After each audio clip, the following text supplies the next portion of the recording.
Okay, next heading है हमारा nutritive components of diet, यानी आहार के पोषक तत्व या अवयव या अंग। ठीक है, मैंने सारे मीनिंग लिख दिए हैं, समझ लीजिएगा। जो आहार से मिलने वाले तत्व हैं, आहार के जो तत्व हैं, ठीक है, या उसके अंग हैं, वो सब इसमें आ जाएं। जैसे कि फॉर एग्जांपल आपके स्टार्ट हो रहे हैं अब कार्बोहाइड्रेट, एक आहार का ही अंग है। ठीक है, लेकिन कार्बोहाइड्रेट को 2 पार्ट्स में डिवाइड किया गया है। सिंपल कार्बोहाइड्रेट, ठीक है, सिंपल कार्बोहाइड्रेट क्या होता है, जो साधारण रूप में हमें प्राप्त होता है। ठीक है, साधारण रूप में कार्बोहाइड्रेट कैसे प्राप्त होता है हमें, दूध, ठीक है, शुगर, शहद, सब्जी, फल, चीनी आदि, ये क्या है, सिंपल कार्बोहाइड्रेट। जबकि कॉम्प्लेक्स कार्बोहाइड्रेट क्या है, ठीक है, कॉम्प्लेक्स कार्बोहाइड्रेट क्या है, जो हमें मोटे अनाजों से मिलते हैं, जैसे रोटी, अनाज, मक्का, बाजरा, सब्जी, साबूदाना, चना, मूंग दाल, राजमा आदि, ये क्या है, कॉम्प्लेक्स कार्बोहाइड्रेट है। ठीक है, राइस, चावल वगैरह, ठीक है, ये कॉम्प्लेक्स कार्बोहाइड्रेट है। ओके, इसके बाद नेक्स्ट है आपका प्रोटीन। प्रोटीन क्या होता है, हमारी बॉडी में जो मसल्स को ग्रोथ करने का वर्क है वो प्रोटीन के ऊपर डिपेंडेड है। ठीक है, मांसपेशियों, टेंडन, स्नायु वगैरह सब डिफरेंट चीज़ें, इन सबको ग्रोथिंग कौन करता है, प्रोटीन करता है। तो अब इसमें प्रोटीन में भी कई सारे एसेंशियल प्रोटीन क्या होते हैं, जो आवश्यक हमारे जो प्रोटीन होते हैं, जो हमें बहुत इंपॉर्टेंट्स होते हैं, एक तरह से उन्हें क्या बोलेंगे, तो वो है जैसे कि हमारे पास दाल है, दूध है, या दूध से बनी चीज़ें हैं, सोयाबीन है, अंडा, प्रोटीन वगैरह, पनीर, ये सब क्या है एसेंशियल। जबकि नॉन एसेंशियल क्या है, जो हमें मशरूम से मिलता है।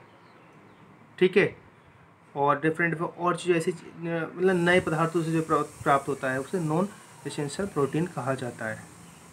सही है। अब आते हैं फैट। फैट क्या है, आप सभी जानते हैं फैट के बारे में, जो हमारी बॉडी को फैट बढ़ाने में मदद करता है, क्योंकि मसल्स में जितना अच्छा फैट होगा उतनी मसल्स अच्छी ग्रोथ करेगी और मोटी होगी, यानी हम मोटे हेल्थी होते जाएंगे। ठीक है, तो फैट में भी कई सारी चीज़ें आती हैं, कार्बोहाइड्रेट आता है, हाइड्रोजन आता है, और बहुत सारी चीज़ें आती हैं। तो इसमें क्या करते हैं, फैट को भी इन्होंने, देखिए, फैट को भी 2 पार्ट्स में डिवाइड किया है, स्टैंडर्ड फैट एसिड और नॉन स्टैंडर्ड। ठीक है, स्टैंडर्ड कौन से होते हैं, जो दूध और दूध से मिली चीज़ें होती हैं वो स्टैंडर्ड फैट एसिड में आते हैं। जबकि नॉन स्टैंडर्ड जो होते हैं वो कौन से होते हैं एसिड, जैसे कि तेल, सरसों का तेल, मूंगफली का तेल, तिल का तेल, चने, जो भी डिफरेंट मतलब तेल, जो भी तेल आएंगे वो नॉन स्टैंडर्ड में आएंगे। ठीक है, और स्टैंडर्ड में कौन सा है, दूध से बनी चीज़ें और नॉन वेज वगैरह। ठीक है, जो फैटी चीज़ें जो मिलती हैं, ये सब चीज़ें क्या है, स्टैंडर्ड और नॉन स्टैंडर्ड। समझ में आया स्टैंडर्ड में और नॉन स्टैंडर्ड के अंदर तेल वगैरह आएंगे बस। ठीक है, और बाकी सारी चीज़ें स्टैंडर्ड में आ जाएंगी। अब आते हैं विटामिन।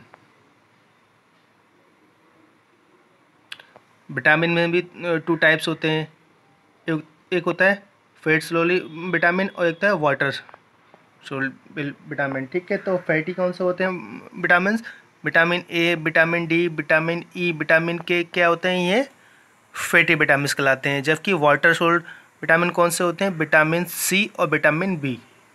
सही। अब नेक्स्ट है आपका बचता है मिनरल्स। हमारे मिनरल कौन कौन से हैं, हमारी बॉडी को ग्रोथ करने के जितने भी मिनरल्स होते हैं उसको हम, ठीक है, उनके नाम बहुत सारे हैं, जैसे आयरन है, कैल्शियम है, फास्फोरस है, सोडियम है, ठीक है, आयोडीन है, फ्लोराइड है, क्लोराइड है, ये सब चीज़ें क्या आती हैं, हमारे मिनरल्स के अंतर्गत आते हैं। ठीक है बेटा, आज का ये टॉपिक भी क्लियर होता है आपका। ओके।